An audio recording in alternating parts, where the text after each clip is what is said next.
Ezekiel chapter 35, beginning in verse 1. It says, "Moreover, the word of the Lord came unto me, saying, Son of man, set thy face against Mount Seir, and prophesy against it, and say unto it, Thus saith the Lord God, Behold, O Mount Seir, I am against thee, and I will stretch out mine hand against thee, and I will make thee most desolate. I will lay thy cities waste, and thou shalt be desolate. And thou shalt know that I am the Lord, because thou hast had a perpetual hatred, and hast shed the blood of the children of Israel by the force of the sword in the time of their calamity, in the time that their iniquity had an end. Therefore, as I live, saith the Lord God, I will prepare thee unto blood, and blood shall pursue thee. Sith thou hast not hated blood, even blood shall pursue thee. Thus will I make Mount Seir most desolate, and cut off from it him that passeth out, and him that returneth. And I will fill his mountains with his slain men. In thy hills and in thy valleys and in all thy rivers shall they fall that are slain with the sword. I will make thee perpetual desolations, and thy cities shall not return. And ye shall know that I am the Lord, because thou hast said, These two nations and these two countries shall be mine, and we will possess it, whereas the Lord was there. Therefore, as I live, saith the Lord God, I will even do according to thine anger and according to thine envy, which thou hast used out of thy hatred against them, and I will make myself known among them when I have judged thee. And thou shalt know that I am the Lord, and that I have heard all thy blasphemies which thou hast spoken against the mountains of Israel, saying, They are laid desolate, they are given us to consume. Thus with your mouth ye have boasted against me, and have multiplied your words against me. I have heard them. Thus saith the Lord God, When the whole world rejoiceth, I will make thee desolate. As thou didst rejoice at the inheritance of the house of Israel, because it was desolate, so will I do unto thee. Thou shalt be desolate, O Mount Seir, and all Idumea, even all of it, and they shall know that I am the Lord." So we began in the previous chapter, in chapter 34. We discussed how the tone, the shift, this major section was primarily dealing with the people of Israel. You know, they are in the captivity, and so this section is going to be about, you know, what God has planned for them in the future and how they're supposed to get through the captivity. But here we take a little bit of a detour in chapter 35, and the whole thing is addressed to Mount Seir. Does anybody know which nation that is? Does anybody remember which nation is Mount Seir? Edomites. They inhabit the area called Mount Seir. They married into the Canaanite type people that were there, and they ended up taking it over. And that was Edom's sons and grandsons at that time. And so the Edomites, they live in this rugged country, in this mountainous region, south of the Dead Sea, and that's where they are. They're next door neighbors with Israel, and so we see the focus is on them. However, it still does fit into this major division here that we have, where the primary understanding is about the people of Israel and getting through the captivity. We'll discuss it as we go through the chapter, but Mount Seir, Edom, the Edomites, became the bitterest enemy of the people of Israel. And it goes back all the way to Esau and Jacob. It goes all the way back.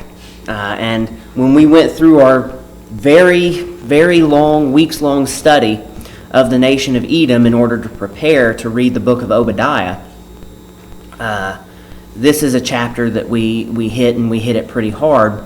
And I want to look very quickly at verse 5. It says, "Because thou hast had a perpetual hatred, and hast shed the blood of the children of Israel by the force of the sword in the time of their calamity, in the time that their iniquity had an end."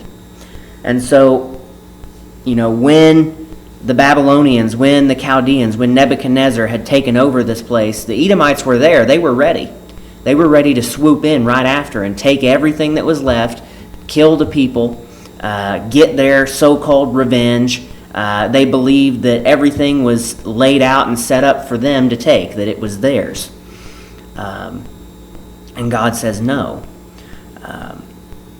But we'll go back up to verse 2. It says, Son of man, set thy face against Mount Seir, and prophesy against it, and say unto it, Thus saith the Lord God, Behold, O Mount Seir, I am against thee, and I will stretch out mine hand against thee, and I will make thee most desolate.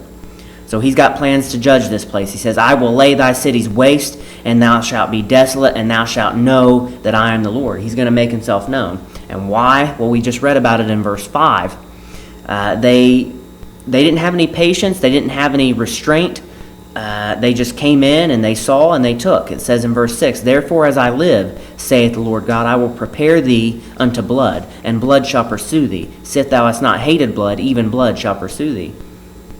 And that's what Jesus told his disciples about living by the sword and dying by the sword. That was kind of the warning that he gave them, and that's what the people of Edom are being told here. They didn't hate blood, and so blood's going to pursue them. They live very bloody lives, and they'll have very bloody deaths. That's the message here. The reason is because they had that perpetual hatred. And that's something that I want to take just a second to get at. That perpetual hatred that lasts all the way from Esau and Jacob up through this time here. It lasted through the bondage of the Israelites in Egypt. It lasted through their return and their wandering through the wilderness and their return into the land of Canaan. It lasted through them becoming a kingdom and then eventually becoming two separate kingdoms, and then them being attacked by Assyria, and then them being attacked by the Babylonians. It lasted through all of that. This hatred just survived. It maintained. It flourished.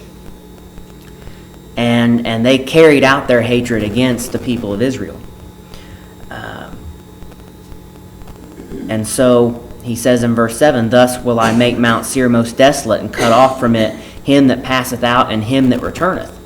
That perpetual hatred, it's bringing destruction both to Israel and to Edom, and that hatred, it still continues today.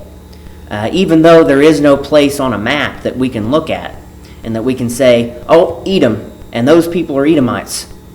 That nation does not exist currently today in the way that it existed, 2,600 years ago.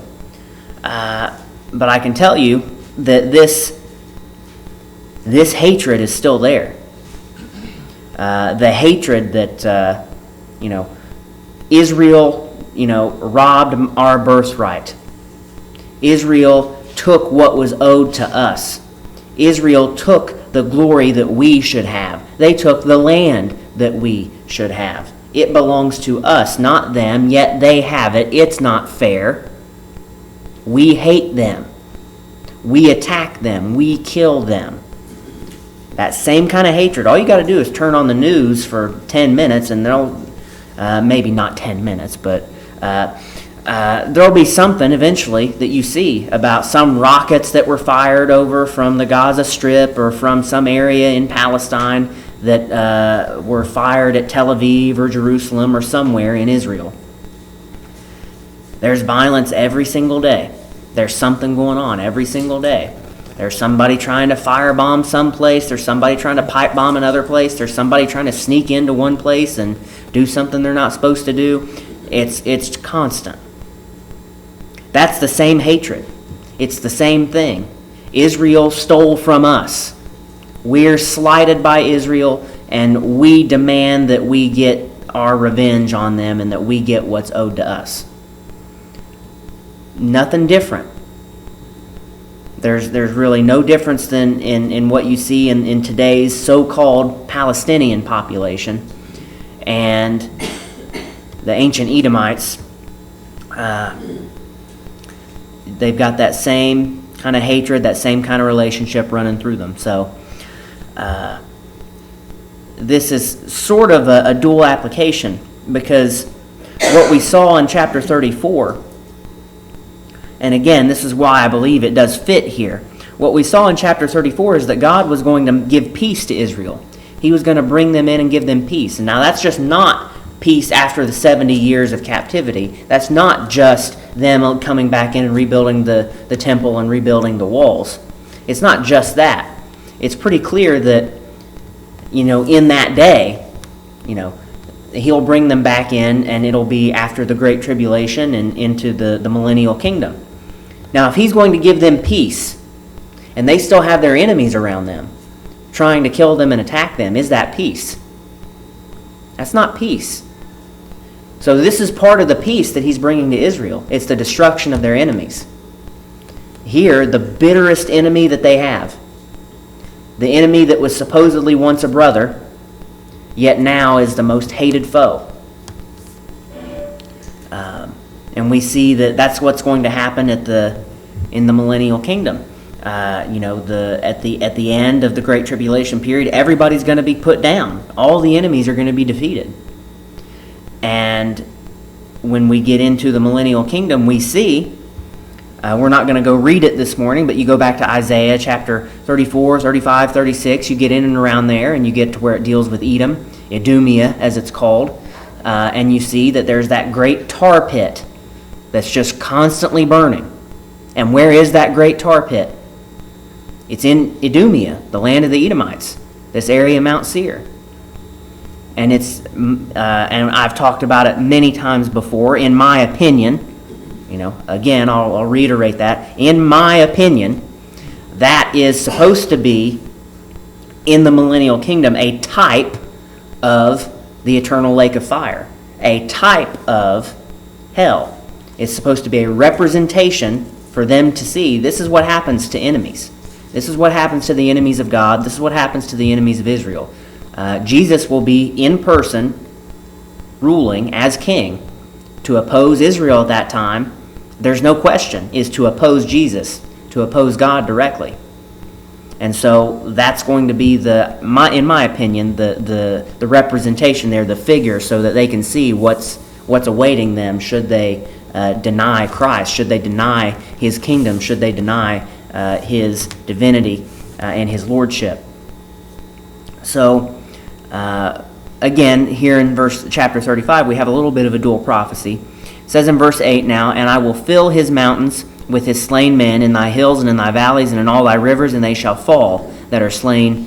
Shall they fall that are slain with the sword? I will make thee perpetual desolations, and thy cities shall not return, and ye shall know that I am the Lord. Because thou hast said, these two nations and these two countries shall be mine, and we will possess it. Whereas the Lord was there." Those are God's kingdoms. Those are God's nations. But Edom had the audacity to come and say, well, we're going to possess them. They're going to be ours. That's the problem. That's the issue. They're not just opposing God's people. They're opposing God. It says in verse 11, "Therefore, as I live, saith the Lord God, I will even do according to thine anger and according to thine envy, which thou hast used out of thy hatred against them, and I will make myself known among them when I have judged thee." God says, I'm going to make myself known to my people, not only through what I'm doing to them, but for them, but also I'm going to judge their enemies. I'm going to judge you, and that's also going to attest to me and my glory. That's what he says to them. He says in verse 13, "Thus with your mouth ye have boasted against me, and have multiplied your words against me. I have heard them." And so he says in verse 14, "Thus saith the Lord God, when the whole earth rejoiceth, I will make thee desolate." And that's what I was saying. When the whole earth rejoiceth, in the time of the millennial kingdom, when Jesus comes back, when he is ruling on earth, all the saved people on earth, they're going to get rid of. They're going to get rid of the lost. They're going to get rid of those who followed the Antichrist. They're going to be obliterated, annihilated. They're going to be removed. The people who follow God are going to remain. In that time, the people who follow God are still going to have children. They're still going to be producing more humans that may not follow God. They may not choose that, in spite of the fact that they'll be growing up in a kingdom where Jesus is literally on earth, in person, ruling, visible, tangible.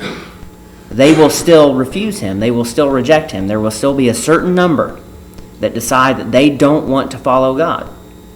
They decide that they want to be rebellious. They decide that they don't want him. For whatever reason or another, that is their choice. And so when the whole earth rejoiceth, I will make thee desolate.